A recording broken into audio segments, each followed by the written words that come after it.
ഈ തമ്പുരാന്റെ മുമ്പിൽ ഷാഫിയില്ല മതങ്ങളില്ല. സർവരും മുത്തപ്പന്റെ മക്കളാണ്. മുത്തപ്പൻ വാരി തന്നിരിക്കുന്ന അനുഭവമാണ്. ഇതുകൊണ്ട്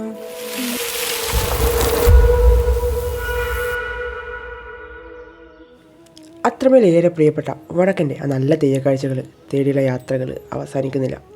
എല്ലാവർക്കും നമസ്കാരം. ഞാൻ അർജു. കുറച്ച് നാളത്തെ ഇടവേളയ്ക്ക് ശേഷം ഞാൻ വീണ്ടും എത്തിയിരിക്കുക. അപ്പം എന്നെ നിങ്ങൾ മറന്നു പോയിട്ടില്ല എന്ന് തന്നെ പ്രതീക്ഷിച്ചുകൊണ്ട് നമുക്കിന്നത്തെ വീഡിയോയിലേക്ക് കടക്കാം.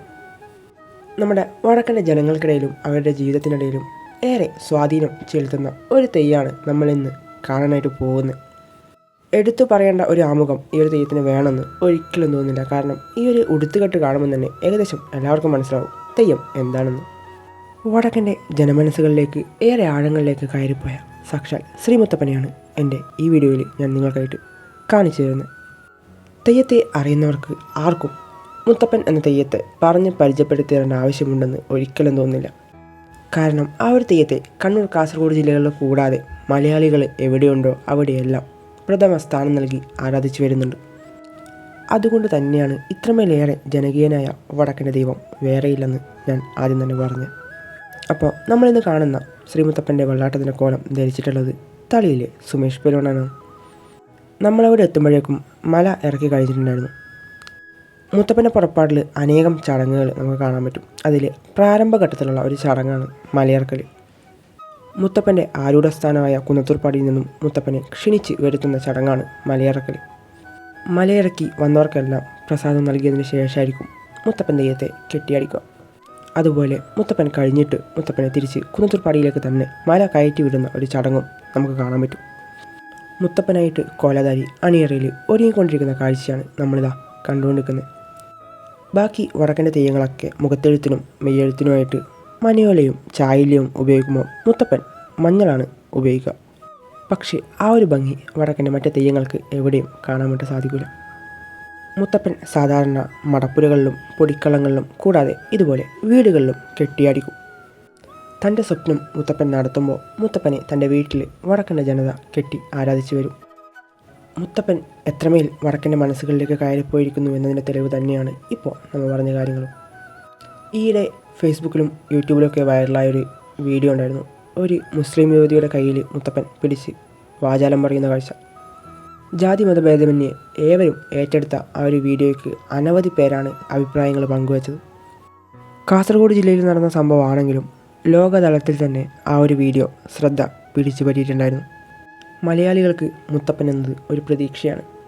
ആരുമില്ലെങ്കിലും തൻ്റെ കൂടെ ഒരാളെങ്കിലും ഉണ്ടല്ലോ എന്നൊരു ശുഭ പ്രതീക്ഷ ആയതുകൊണ്ട് തന്നെയാവാം വടക്കൻ്റെ 400-ൽ പരം തെയ്യങ്ങൾക്ക് കിട്ടാത്ത അത്ര സവിശേഷ പ്രാധാന്യം മുത്തപ്പനെ വടക്കൻ്റെ ജനത കൽപ്പിച്ചു നൽകുന്നത്.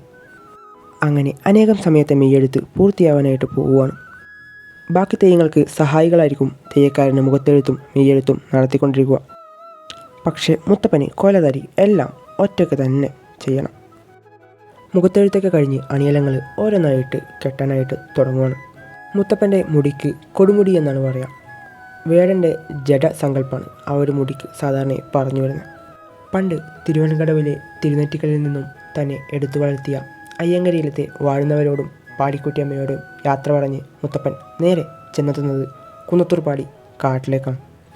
അവിടുന്ന് ഏറെ നാൾ മുത്തപ്പൻ വേട്ടയാടി നടക്കുകയും ചെയ്യുന്നുണ്ട്. അങ്ങനെ ഇരിക്കെയാണ് ചന്ദൻ ചെത്തിവെച്ച കള്ള് മുത്തപ്പൻ കുടിക്കാനായിട്ട് ഇടയായത്.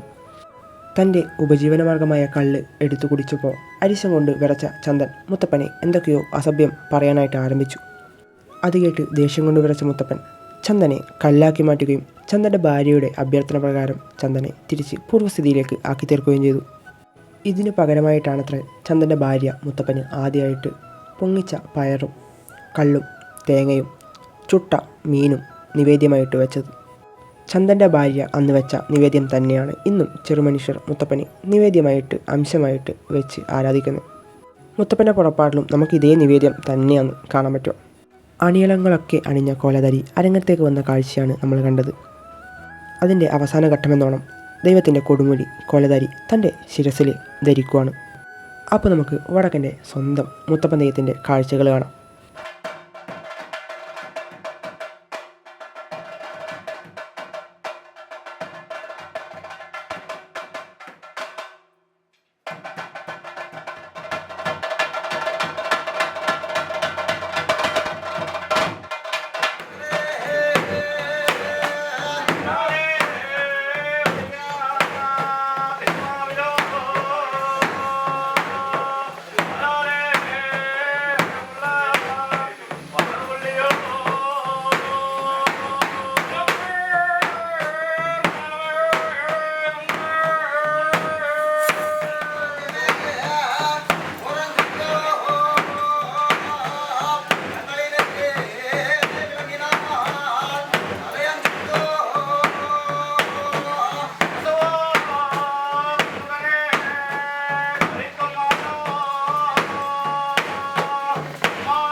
നായനാറേയും നാഴിയും നാവൂരിയും പൈകുറ്റിയും കോർമാടും ഒരു ലക്ഷം വെച്ച് വേറെ കോട്ടയെയും പുന്നേരെയും മുതുകുട്ടിയും വെള്ളോറയും നാല് പ്രസ്ഥാനത്ത് പ്രകാരത്തിങ്ങൾ ഇന്നേ ദിവസം ഭാരമായിട്ട് എന്റെ ഘടകക്കാരന്റെ അടിക്കുന്ന കുറ്റം മുടക്കള സ്ഥാനമാക്കിയാലോ എവിടെയാ എല്ലാ കാര്യവും ഞാൻ വിശേഷിക്കാമെന്ന് നായനാറോട് എങ്ങോട്ട് കൽപ്പിക്കട്ടെ എവിടെയോ